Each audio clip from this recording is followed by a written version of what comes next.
Today, I'm having a gas with Insolate, also known as, I'm going to try and say it right, Sunčica. Sunčica. I was so close and yet so far away, which apparently means sunshine in Croatian. So it's really good to have you here. And we're here in London, we're near Canning Town, because you are here to DJ tonight. Yes, tonight I'm playing in Fold. Yeah.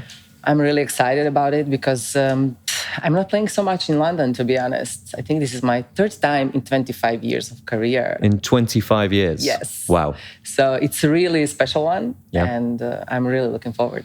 Excellent. And I think I just looked at your Insta before you came in, and I think I'm right in saying it looks like you're on stage in about 12 hours, about 4 in the morning. Yeah. Wow. So you have, and this was the main reason I was really excited to talk to you, a life that I think a lot of people would find quite desirable and couldn't imagine attaining it. So one thing I've really wanted to get a picture of from you, one thing I want to know is how did you achieve this? How did you get this life? Okay, yeah, I was really, really young. I started in 97. Wow.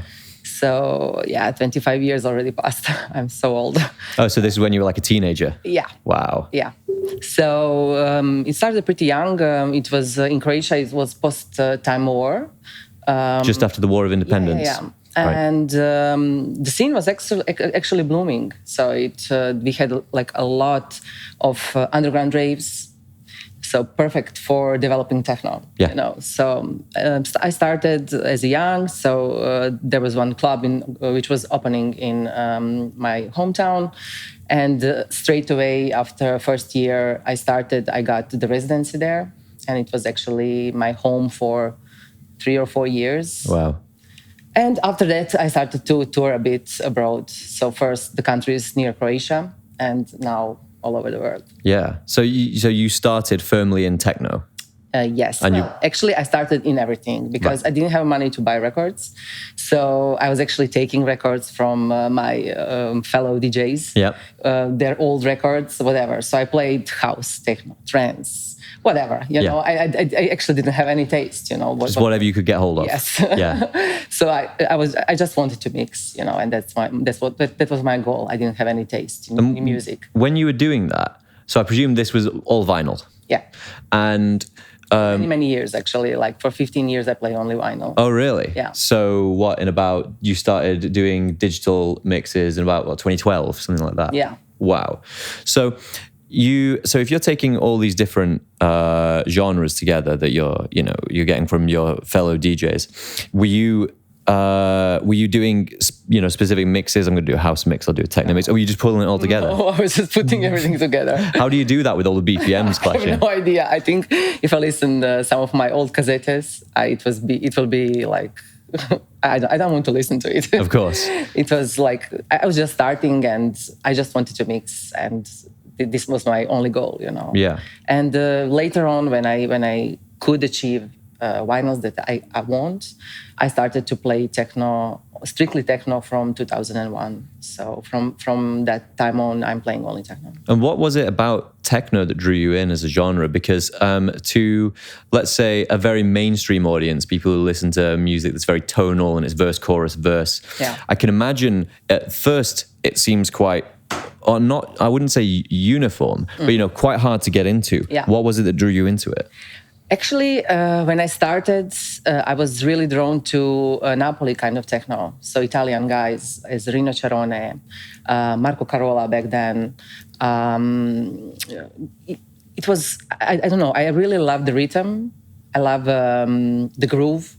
So this is the main things that actually moves me. And I found very much like it. So I started to play this kind of techno. Yeah. During the time I was developing, it was more minimal or more hard, or it was developing through time because it is a lot of years. Yeah.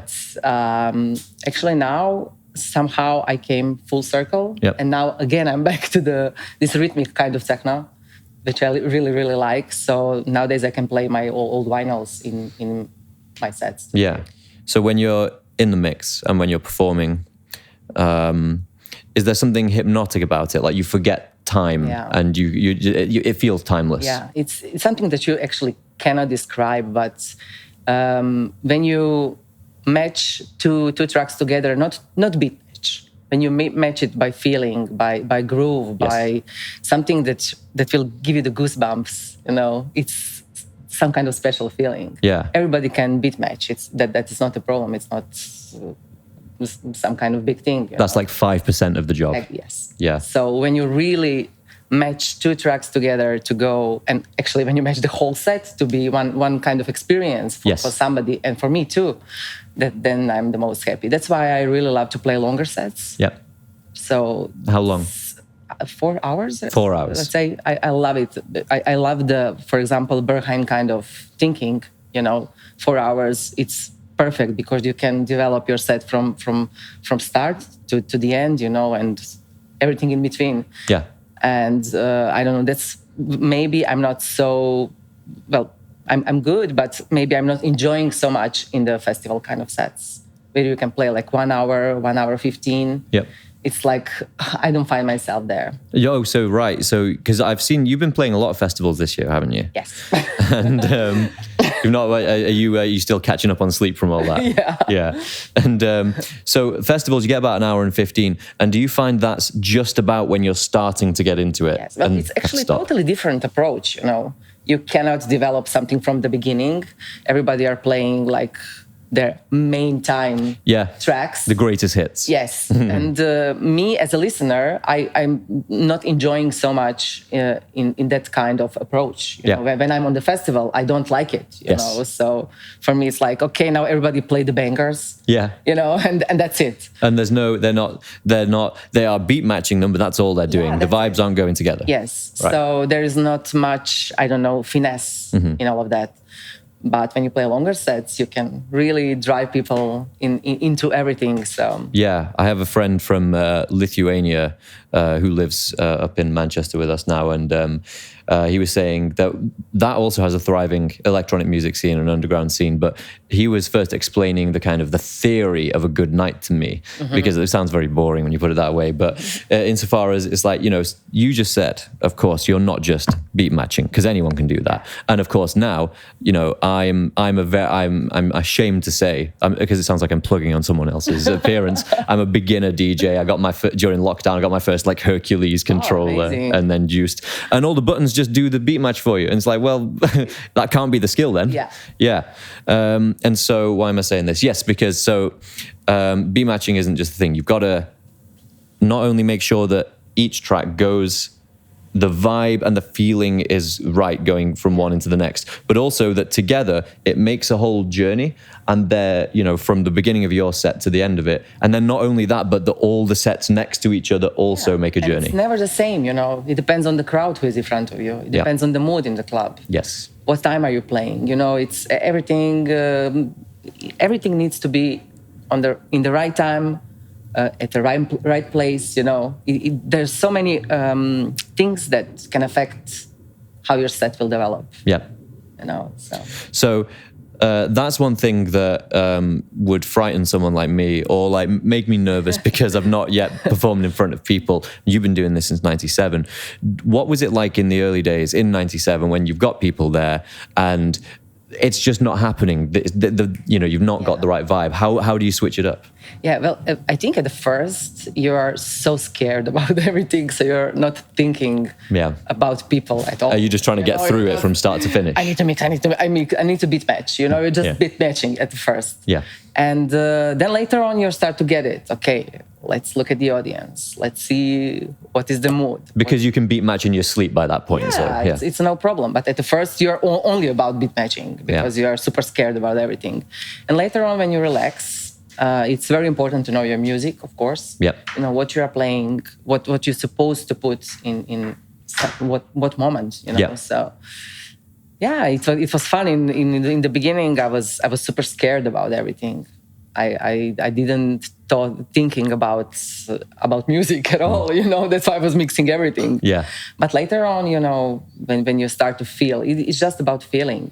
And I think it develops through the time. Right. So would you say to young people who want to get into this art form, get into DJing, it's like get used to the fact that at first it's not going to be the best mix you've ever done. Yeah. It's going to be a bit scary because you won't have the expertise and there'll be a crowd there watching you kind of mess it up. Yeah. And just get almost comfortable with that discomfort and get through it. Yeah, just mix. Yeah. You know, everything is in work. How long had you been going when you felt like, I've got this now, I can relax and start to look at the vibe of the room? Yeah, I think after a few years, this residency actually helped me a lot because I was like at home there. And the funniest thing that actually at the beginning, because I was super, super young, I couldn't stay out long because I had a really strict parents. Oh, really? Yeah. You were DJing in a post-war setting and you had strict parents who were like, there's a bedtime. Right. So I needed to be at home till midnight. Wow. So I always play like beginner sets, you know, like warm up. Was that like 10 till 12? Yeah. Okay. And for me, it was actually good because I craft my stuff, you know, and I learned how to make a warm up in the end when I had the opportunity to really choose what I want to play. Mm-hmm. And it was super strange in the beginning, but later on, I think after a few years, when I started to tour around Croatia, and later on when I started to tour around Europe, I started to get that feeling because also when you get used to crowd, then you maybe already know what you need to play, you know, to be in the right mood. Say it's the festival season. You've done festival season this year, we just said. It was a pretty crazy season. Okay, talk us through that. Where have you been?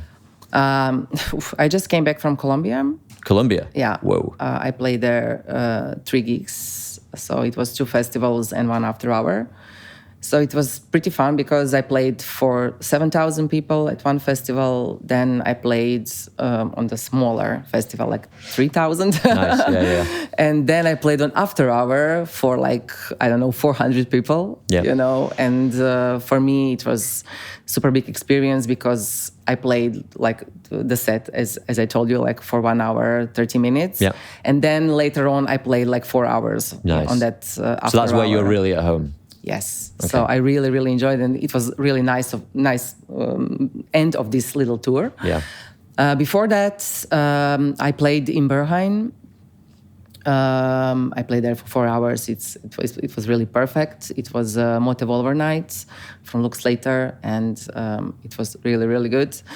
And that actually weekend was super crazy because I played in Zagreb Friday, Saturday I played in Amsterdam, and then straight from Amsterdam I went to Berlin. Yeah, I was almost chasing you around Europe that week because I was in Amsterdam just as you were leaving, and then I went across to Germany. Yes. And I came to Berlin at 10 in the morning, and I played for 1 p.m. in Berghain. So it was like... Just didn't stop that time? Didn't stop. Okay. But... I wanted to say at the end of this weekend, I still stayed like in Berghain for 18 hours after that because I didn't want to miss this opportunity. Well, who knows, you know, with all these stories about Berghain closing and everything, what's going on. Yeah. See, I don't know about that. Moment. You can talk me through that. What's going on there? Yeah, I have no idea. I know what I'm... It's just rumors. Yeah, just rumors. So let's see. I really hope so. It's not like that. Where do you pick this up from? Is this from your community of DJs, the people you know? Where else do you get your info from on this stuff? Actually, I got some info from friends, but I think it's only rumors and what I read on the internet. So that's it. And before that, I played like many festivals also in Croatia, and well, I was really all around this summer. So it was actually really good. I was super scared about how this year is going to go because of the pandemic and everything. Yep. So I was scared. Like you worried they might stop everything again? Yes. Yeah. And also I didn't know is it going to start that fast as it is in the end, because I thought maybe people will be scared or there are going to be many things like what we need to take care of, you know, to go to party. People don't like that, to get tested, to go to whatever. Yeah. So in the end, it was really perfect year. Yeah. I think it's the best year in my life, actually. Really? Yeah. That is quite an amazing thing to be able to say. I am happy to hear that because it's 2022 for those of people watching in the distant future.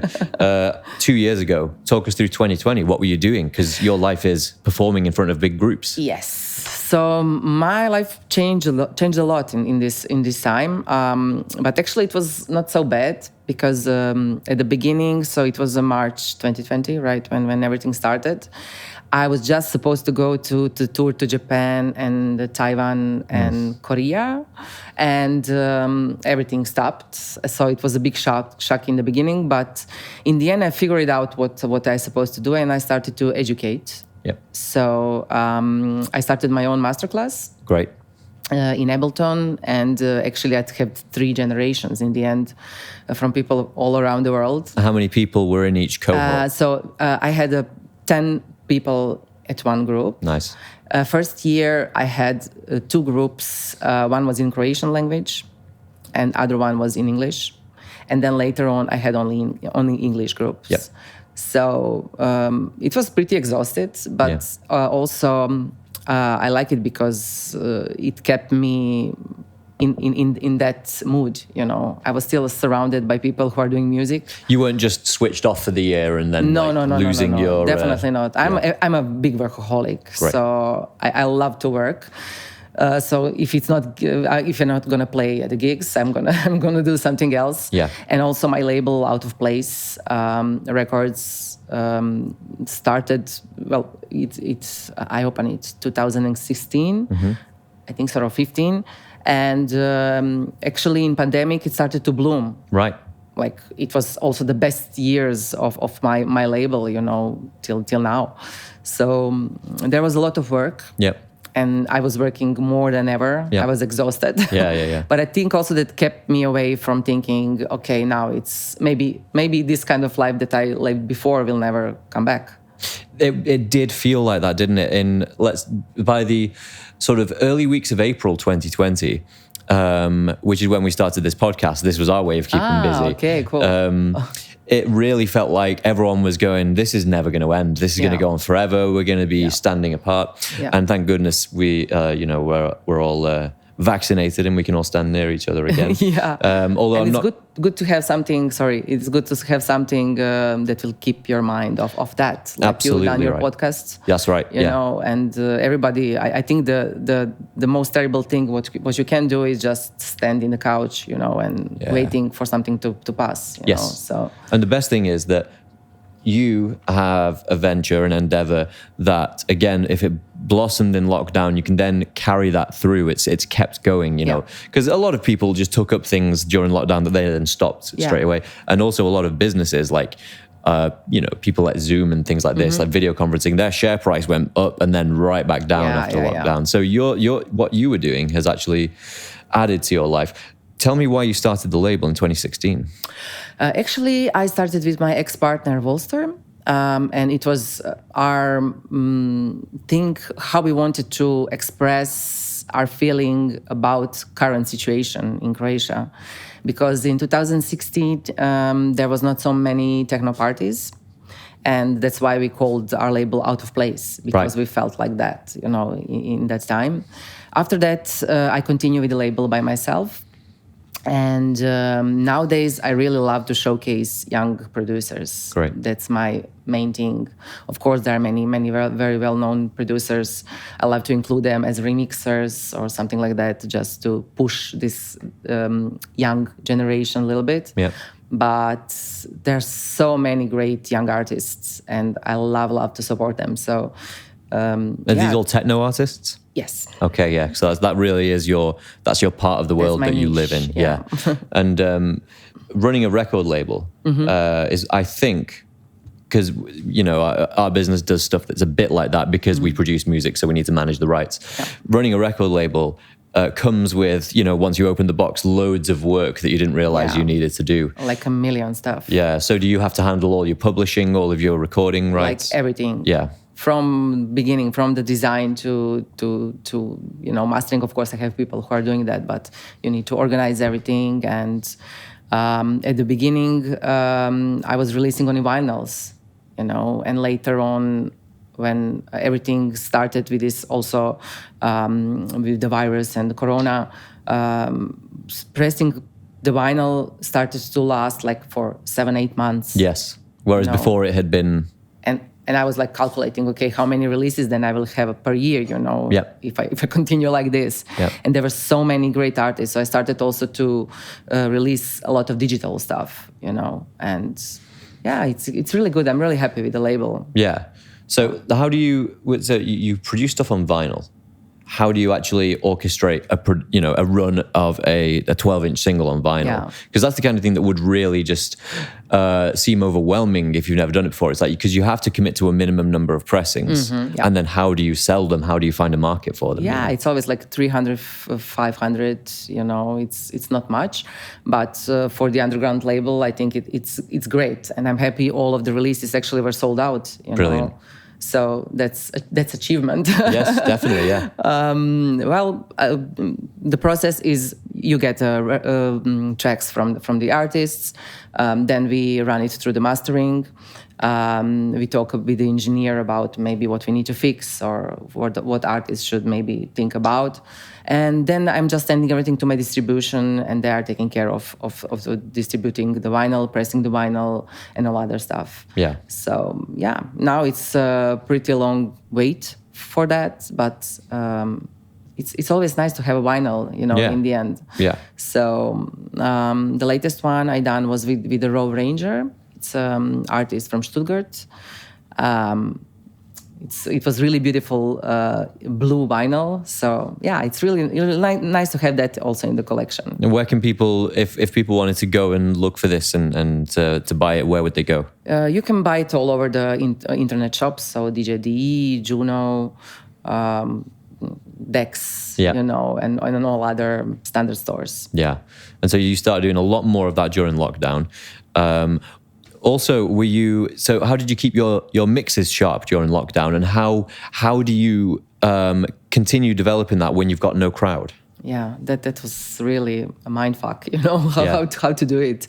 I was listening, of course, a lot of music, and there was many live streams. I also done, I don't know, I think 10 live streams, in that two years period.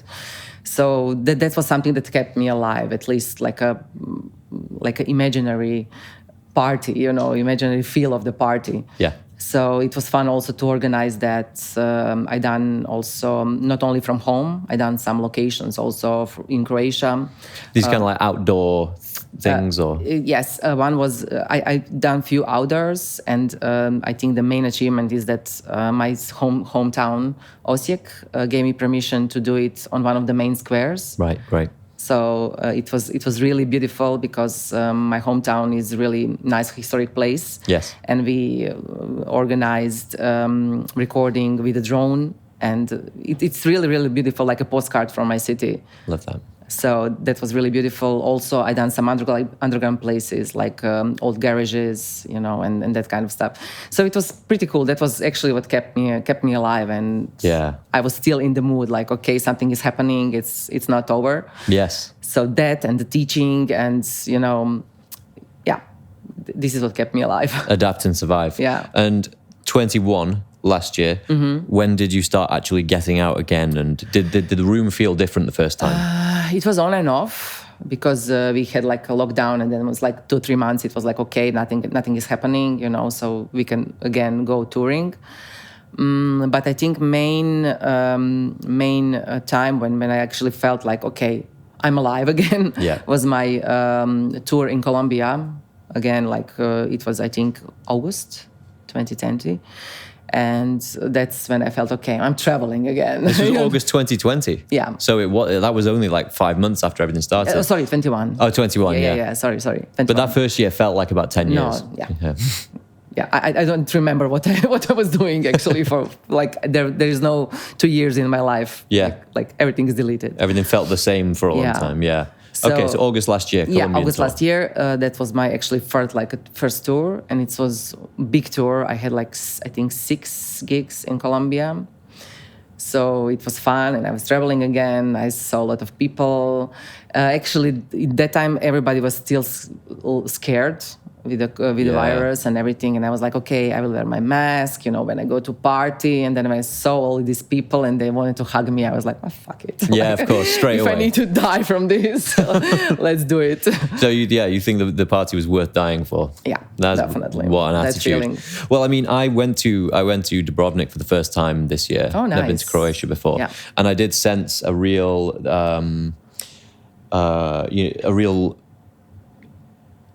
strength of character in Croatia. Okay. And that was really good to see. Well, obviously because we had the tour around the city, and it was very much the backdrop was the war. Yeah. But it did seem like that had, like you said, or like we were saying, that had fostered a real strength of character. Yeah. And that's the kind of thing that will make you at a party go, fuck it, I'm just going to do this. Yeah, so, definitely. Yeah. So did you enjoy the Dubrovnik? I thought it was brilliant. I thought it was beautiful. And I was only there for a day. Felt far too short. So that's short. I definitely want to go Actually, back. whole Croatia is really beautiful. Yeah. Like so many different stuff that you can do. And not only coasts. I live in continental part of Croatia. Like more towards the border with Serbia, eastern part. So it's also very beautiful. A lot of history, a lot of nature, a lot of parks, and in my city, a lot of good techno. So. Yeah. So how much time are you spending there at the moment, Oof, this month I was, I think, only 4 or 5 days. Yeah. But this month was really like I was on the tour all the time. Yeah. But normally I spend my weekdays there. Yeah. Are you your own management? Do you book your own gigs? Or? No. Right. I'm with Apelago from Berlin. I couldn't do it by myself. No. I was doing by myself till I joined Apelago, and that was in 2017. All right. So till then, I actually did manage all my gigs, and it was pretty exhausting with the start of the label, with everything. It was too much. Yeah. And then the funniest thing is that I actually played first time in Berghain. And I played after Dustin Zahn, and Dustin Zahn was my fellow in the Apelago, and actually whole Apelago crew was there listening to him, supporting him, and they stayed in my set a little bit, and then stayed till the end and really loved what I'm doing, and then we actually signed deal for the Apelago. That's why the deal was signed. What were people scoped? Did people? I don't know. What does it take for you to get signed to a management roster? Do you have to be very present? You have to have a big social following, or for me it was actually only my gig, how I played then. So the most important only part. Music, And the funny thing, how I get the gig in the Berghain, that's also like mostly goes through the agencies. Yeah. And I got it. I was not in the agency back then. Actually, I was in Lehman agency, but actually that didn't get me through to the Berghain. Yeah. What get me to the Berghain was my gig in Tresor, because when I played in Tresor for the first time as Insolate, I was showcasing my new alias, because before I played as Miss Sunshine. Actually, in the public was Berghain Booker. Right. And he heard me in Tresor, and that's why I got booked in Berghain for the first time. And is that like a real crowning moment for you? Yeah, it was. Actually, changing of my name was a really big thing. So was there any risk? Did you have like a big following when you were Miss Sunshine? Yeah. And how do you take all your fan base with you? Oof, that was really hard, because at the first I didn't want to change my name. And then there was actually a few reasons why I changed it. So first reason was that one other Miss Sunshine appeared in Berlin. And she played, I think, some kind of progressive house, something like that. And people started to write me messages. Okay, we see you play in that and that club. Got it. And I was like, no, I'm not playing that. And then I figured out, okay, there's probably some other girl that is also using the same name. But I was already like, I don't know, 15 years into Miss Sunshine. I had many productions under my name and everything. So if I wanted to go it to court, take a lawyer and sort this out, I could do it. Mm-hmm. But then I was thinking, okay, maybe this is the sign that I need to change something. And also I started to feel like Miss Sunshine because I started in 1997. Yeah. And it sounded like that, like sounded like 97. Yeah. So I wanted to do something new, something fresh. And actually, Berghain has so many things in my life that sorted out. And then actually I was privately at Berghain and listening DJ Deep from Deeply Rooted. And he played one of my tracks as Miss Sunshine. And I went to say hello to him, like, okay, I'm that one that you're playing the vinyl. Yeah. And at the first, he didn't figure out because he was so stressed about the DJing, and he didn't understand me what I was saying to him. And he just said, something like, okay, like, don't bother me, something like that. Yeah. And I was like super sad about it. And I was standing in the bar, and he was passing through, and we somehow get together again, eye to eye. And I said to him, hello again. And he said, so sorry, I thought that you're speaking to me in German, because he was so stressed about his gig. Right. He didn't understand me what I was saying. And I said, yes, hello, okay, no problem. I'm Sunshine, blah, blah, blah. And he told me, I really love your production. Let's get to lunch tomorrow and let's sign EP for Deeply Rooted. Nice. That was actually my first like super big label. I was so happy. And he was the one who told me, maybe you should think about do it under other alias. Yeah. So he didn't say to me, change the name, like, just do you want to maybe do it under other alias so you can express yourself differently as an artist. Yeah. And for me, that was the second sign that I maybe supposed to change the name. So, and when I changed it, it was hard at first, but also very interesting, because I didn't said to the world like, okay, Miss Sunshine is changing to Insolate. I just released like a project, Insolate. And it was at the first a little bit mysterious, like who is he or she, you didn't know what it's about. Yeah. And in the end, I had my first gig as Insolate in Tresor in Berlin, and that got me to Berghain, and like everything was like, okay, this was a good choice. Yeah, like all the stars aligned after that. Yes. Yeah. Okay, so that was 5 years ago. Did you say? It was 2017. Yes. 2017. Okay, yeah. So or 16. I don't. It was in that time. It was in that neighborhood. Yeah. When everything started to get crazy worldwide. Yeah. So what happens with your how do gig bookings work? Do you just get told you're going here at this time and here's your plane? No, I'm always talking with my agency. Yeah. They said me maybe what I supposed to do or what they think like it's good to do. And in the end, it's my decision. Will I go to play somewhere or not? Or what I want to do, I maybe ask them to push maybe a little bit more. Yeah. I love to do Colombian tour every year. I'm doing it from 2010. It's one of my favorite countries to play, and I really have a lot of fans there. So I love to go there. So I'm always pushing like every year at least one tour there. Have you been to the US? I also played like last 3 years, if we don't count the Corona years. Yeah, everyone's just scrubbed that from their diaries. Yeah. So I had 3 years in a row. I was doing also American tour. Okay. It's fun. How did you get the? And also in China. I've been in China. I brought the Corona here. Oh, was that just before? Just before. Okay, yeah. So end of. We'll 2000. edit that out so that Insolate does not get arrested by the CDC. Patient zero. Yeah. Mystery solved. Yeah. So end of 2019, I was also on my first Chinese tour. What was the crowd like there? China is, I think, in the beginning of everything. Yes.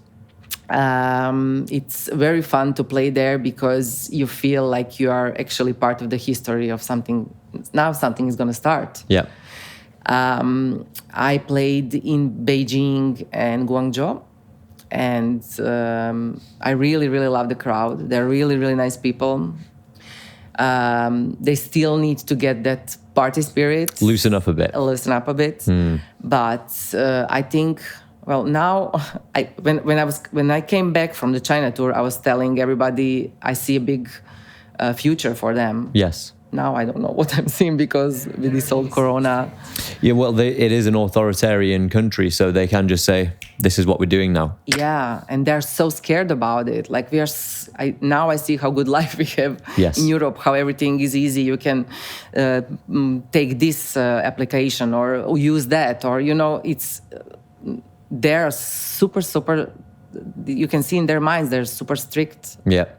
And still under the regime, no matter maybe it's loosened up a bit. Yeah. But still, it's like super strict. Well, I suppose it's because China has become very, very rich in the last 30 years. Yeah. And I think I heard somewhere that the buying power of the typical person in China is doubling every 7 years, which means you're getting twice as rich every 7 years, of course.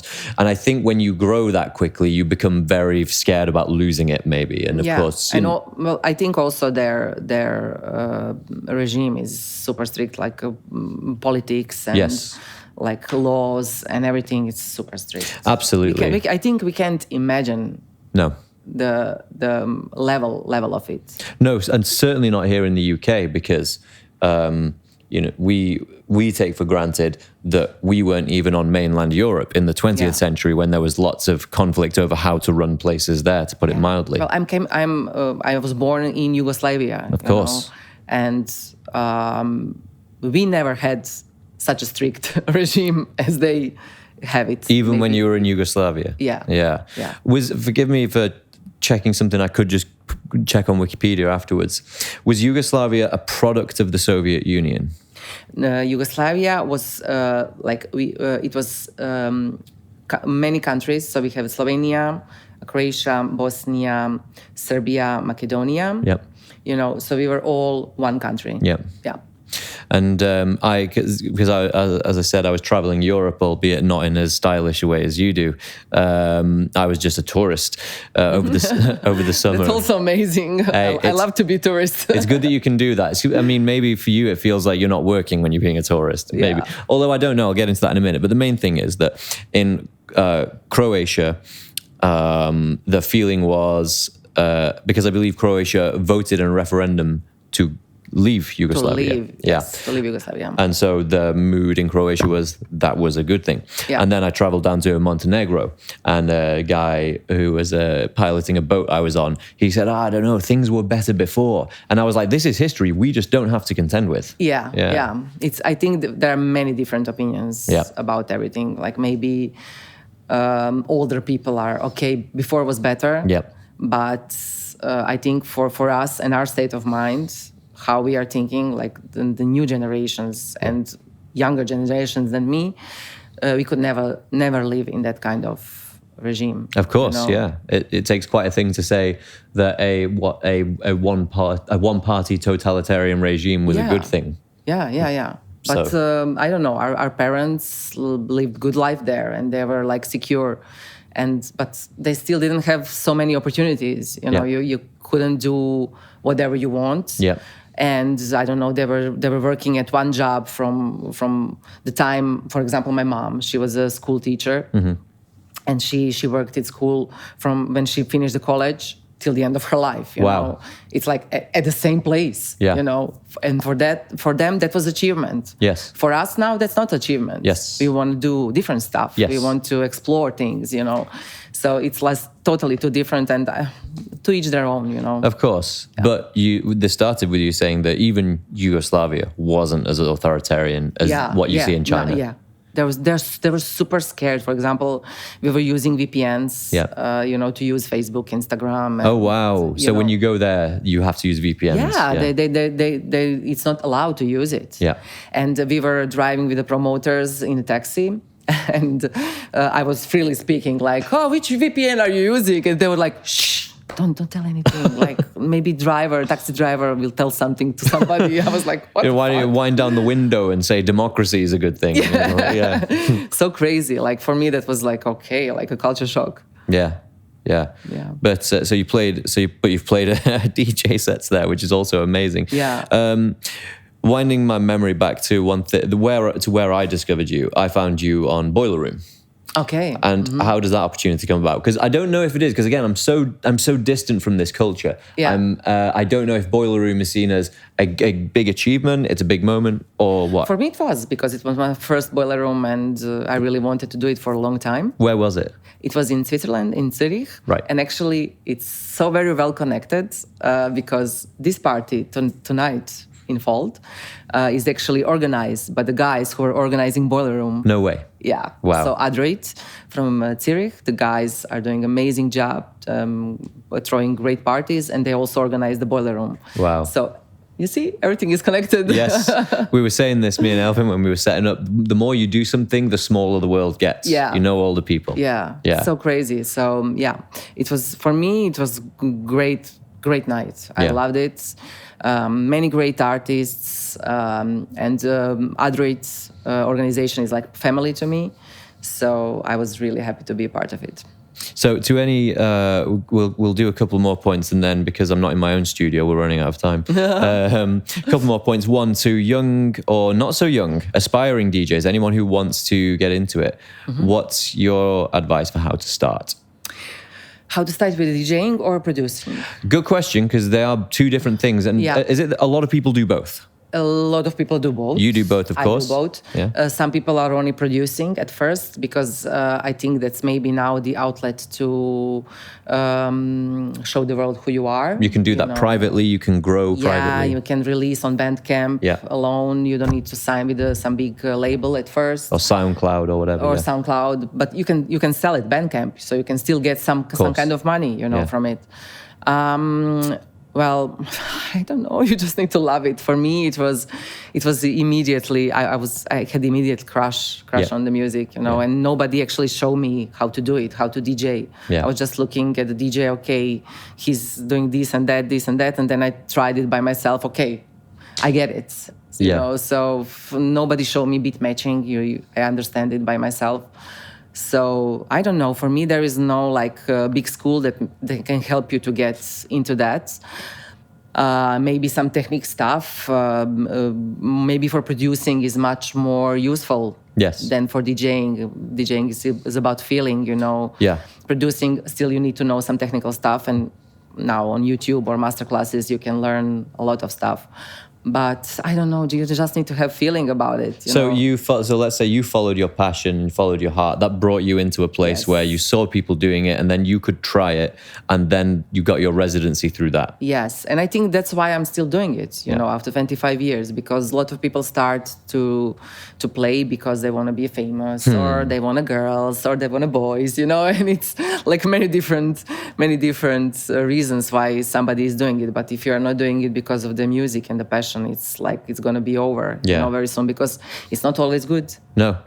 I had super hard times that I didn't have anything to eat. Really? Yeah, it was super hard. I didn't have any gigs. Like, what will I do? I've done numerous things, just to get the money. Yeah. Whatever. I also finished my college.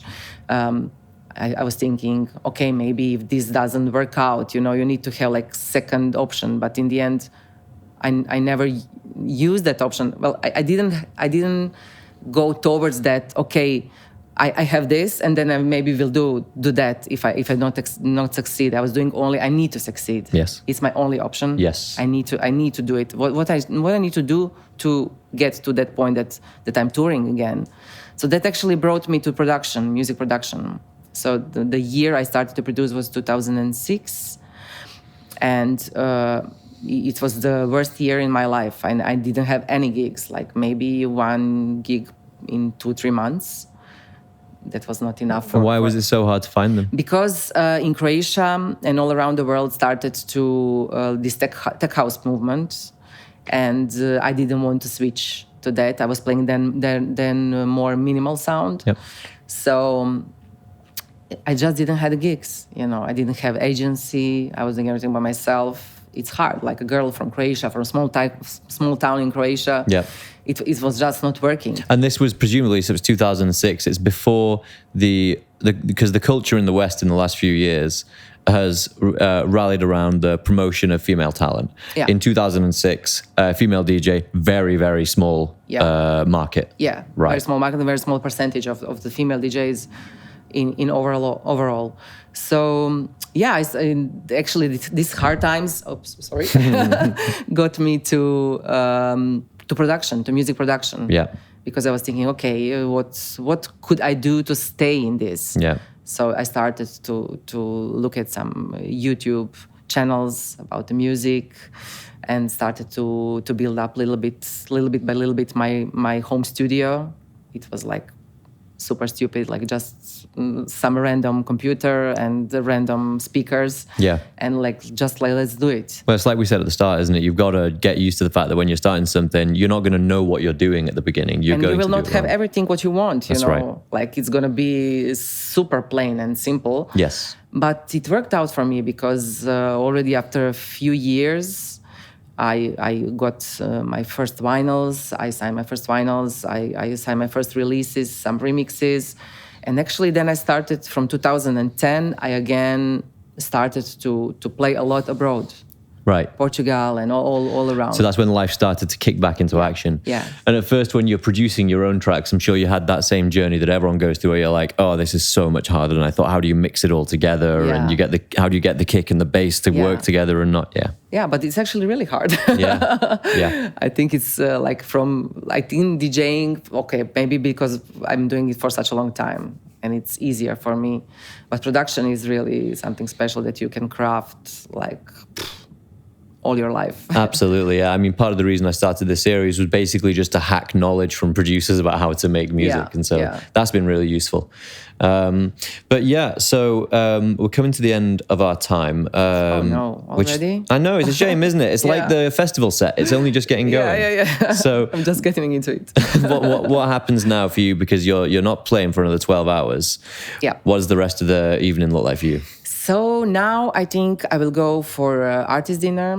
We're gonna meet all my colleagues. We're gonna hang out a bit, and then I'm going straight to hotel to rest a bit. Yeah. Actually, I slept like 2 hours before this podcast also. Is that part of the life of the DJs? You got to sleep as and when? Yes. Right. And actually now I'm a little bit jet lagging also, so I'm sleeping on and off. So I slept last night like 4 hours. Yep. Only, and then I slept like at the plane for 1 hour, and then I came to London, slept then again 2 hours, and yeah, after dinner I'm gonna also rest a bit, and I think I will go to I'm doing the closing. That's 4 till 6 a.m. for everyone at home. 6 a.m. Yes, and I don't know. I think I will go to the club maybe 1 or 2. Do you try and stay there and just get the vibe and get? Yes, I love to get the vibe, and actually I feel Adroit is my family. Like of course. we are really good friends. Yeah. So I want to hang out with them. Yeah. And it's a good opportunity because we don't see each other so often, maybe a few times a year. Yeah.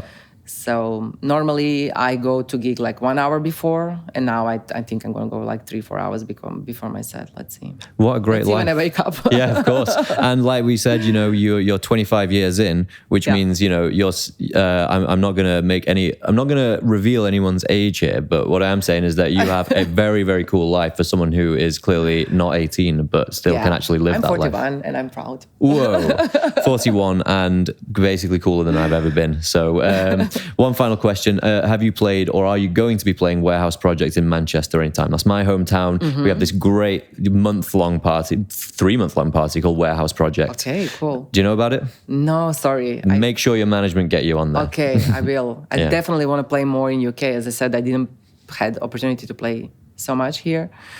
And let's see how tonight's gonna go. So, of course, yeah, I think I'm gonna love it because everybody's saying such good things about Fold and about people there. So, yeah, let's see. We'll catch up with how that went on Instagram. You are Insolate_official, is that right? Yes. Okay, so that's where you can catch Insolate on Insta. This has been really good. Thank you for coming to talk to me. Thank you, Greg, so much.